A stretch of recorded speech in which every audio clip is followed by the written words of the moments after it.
Hello guys, आपका स्वागत है बेवफा एग्ज़ाम यूट्यूब चैनल पर।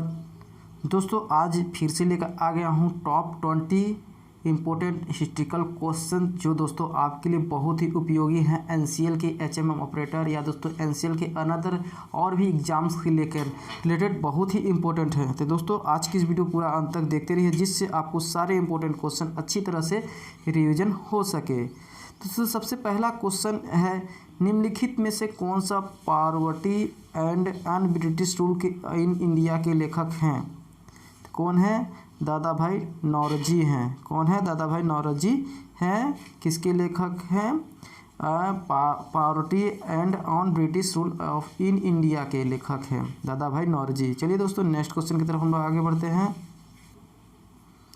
दोस्तों नेक्स्ट क्वेश्चन है, पूछा गया है भगवत गीता के अंग्रेजी अनुवादकार चार्ल्स विल्किंस को किस गवर्नर जनरल ने आश्रय प्रदान किया था? किसने किया था आश्रय प्रदान? चार्ल्स विल्किंस को वारेन हेस्टिंग्स ने। किसने किया था? वारेन हेस्टिंग्स ने किया था। जो अनुवाद ये भागवत गीता के अंग्रेजी अनुवाद चार्ल्स विल्किंस ने किए थे। इनका दोस्तों याद रखिएगा, भागवत गीता का अंग्रेजी अनुवाद कौन किया था ये भी पूछेगा तो आप चार्ल्स विल्किंस किए थे। और इसको गवर्नर जनरल आश्रय प्रदान किया था वारेन हेस्टिंग ने। चलिए नेक्स्ट क्वेश्चन तरफ हम लोग आगे बढ़ते हैं। अंग्रेजी शासन काल में भारत का कौन सा क्षेत्र अफीम उत्पादन के लिए प्रसिद्ध था? अंग्रेजी शासनकाल में अफीम का उत्पादन के लिए कौन शहर या कह सकते कौन सा राज्य या कौन सा क्षेत्र कह सकते हैं प्रसिद्ध था? तो ये था बिहार। बिहार में दोस्तों अंग्रेजी शासनकाल में सबसे अधिक अफीम उत्पादन होती थी। अब दोस्तों कमेंट्स करके बताइएगा इस समय कहाँ उत्पादन होता है सबसे अधिक, ये भी कमेंट्स करके जरूर बताइएगा। चलिए दोस्तों आगे नेक्स्ट क्वेश्चन की तरफ हम लोग आगे बढ़ते हैं। तो नेक्स्ट क्वेश्चन है, नील कृषकों को दूरदर्शा पर लिखी गई पुस्तक नील दर्पण के लेखक कौन थे? तो कौन है लेखक? दीनबंधु मित्र हैं। कौन है? दीनबंधु मित्र हैं। नील कृषक दूरदर्शा के लेखक लिखी गई पुस्तक को नील दर्पण के लेखक कौन है? दीनबंधु है। नील दर्पण के लेखक कौन है? दीनबंधु है। इसे रिपीट जरूर कर लीजिएगा। चलिए दोस्तों नेक्स्ट क्वेश्चन की तरफ हम लोग आगे बढ़ते हैं। दोस्तों पांचवा क्वेश्चन है, पांचवा क्वेश्चन है दोस्तों, भारत में अंग्रेजों के समय प्रथम जनगणना किसके कार्यकाल में हुए थे? लॉर्ड मियो के कार्यकाल में हुआ था। भारत में अंग्रेजों के समय प्रथम जनगणना लॉर्ड मियो के कार्यकाल में हुआ था। चलिए दोस्तों नेक्स्ट क्वेश्चन की तरफ हम लोग आगे बढ़ते हैं। नेक्स्ट क्वेश्चन है छठा नंबर पे दोस्तों, पूछा गया है भारत में आधुनिक शिक्षा का जन्मदाता किसे कहा जाता है? भारत में आधुनिक शिक्षा का जन्मदाता किसे कहा जाता है? चार्ल्स ग्रांट को कहा जाता है भारत में आधुनिक शिक्षा का जन्मदाता। चलिए दोस्तों नेक्स्ट क्वेश्चन की तरफ हम लोग बढ़ते हैं। नेक्स्ट क्वेश्चन है दोस्तों, ब्रिटिश नागरिकों को सर्वप्रथम किस वर्ष भारत में भूमि खरीदने की अनुमति मिली थी? किस वर्ष भारत में भूमि खरीदने की अनुमति मिली थी? तो 1833 में ब्रिटिश के नागरिकों को भारत में ज़मीन खरीदने की अनुमति मिली थी। किस सन में? 1833 में। चलिए दोस्तों नेक्स्ट क्वेश्चन की तरफ हम लोग आगे बढ़ते हैं। नेक्स्ट क्वेश्चन है आठवां नंबर का, the economic history of India के लेखक कौन है? तो इसके लेखक हैं रमेश चंद्र दत्त। कौन है? एक रमेश चंद्र दत्त है। चलिए दोस्तों नेक्स्ट क्वेश्चन की तरफ हम लोग आगे बढ़ते हैं। नेक्स्ट क्वेश्चन पूछा गया है, ब्रिटिश ईस्ट इंडिया कंपनी ने चाय के व्यापारिकों को एक अधिकार को खो दिया था। किस अधिकार का? 1833 के चार्टर एक्ट के द्वारा ब्रिटिश ईस्ट इंडिया कंपनी ने चाय के व्यापारिक अधिकार खो दिया था 1833 के चार्ट एक्ट के द्वारा। चलिए नेक्स्ट क्वेश्चन की तरफ हम लोग आगे बढ़ते हैं।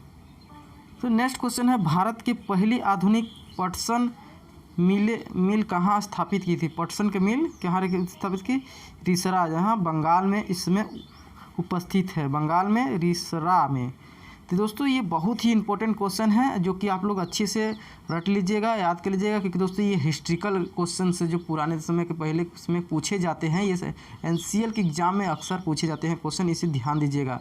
चलिए दोस्तों हम लोग अपने क्वेश्चन की तरफ आगे बढ़ते हैं। नेक्स्ट क्वेश्चन है, रैयतवाड़ी व्यवस्था कब लागू की गई थी? कब लागू की थी? 1820 में रैतवाड़ी व्यवस्था लागू की गई थी। चलिए दोस्तों नेक्स्ट क्वेश्चन की तरफ हम लोग आगे बढ़ते हैं।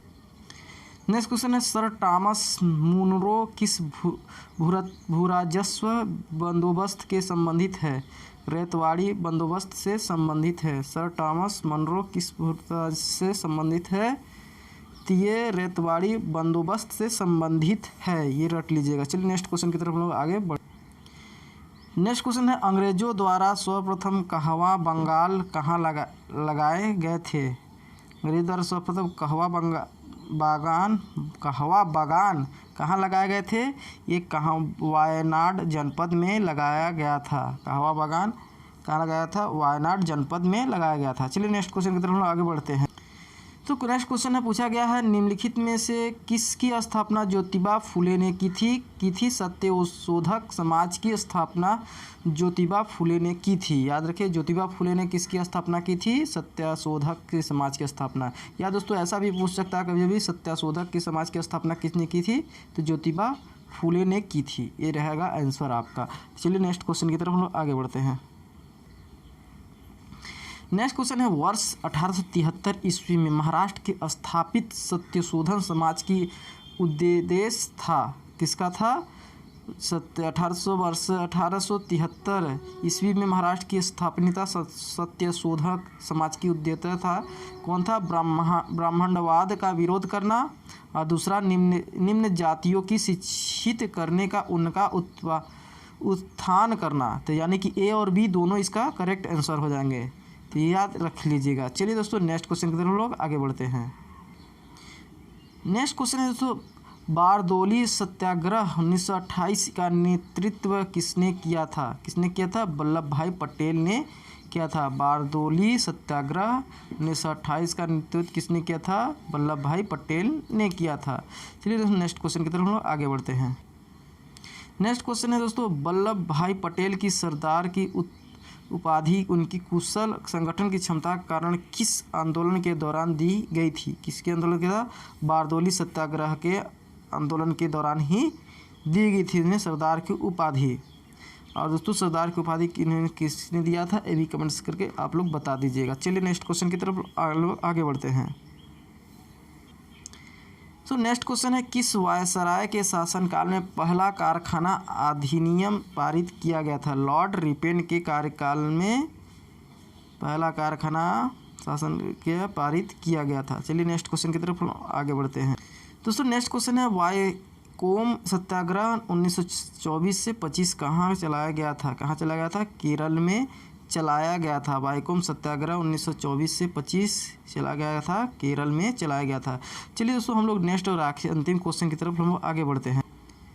तो ये अंतिम क्वेश्चन है जो कि पूछा गया है बम्बई अखिल भारतीय व्यापार संघ कांग्रेस AITUC का स्थापना कब हुई थी? तो 1920 ईस्वी में हुआ था। कौन सा? बम्बई अखिल भारतीय व्यापार संघ की कांग्रेस की स्थापना हुई थी 1920 ईस्वी में हुई थी। तो याद रखिएगा ये थे 20 टॉप कह सकते हैं दोस्तों टॉप 20 क्वेश्चन थे जो कि आपको जनरल नॉलेज से रिलेटेड थे, जो आपके NCL के एग्ज़ाम में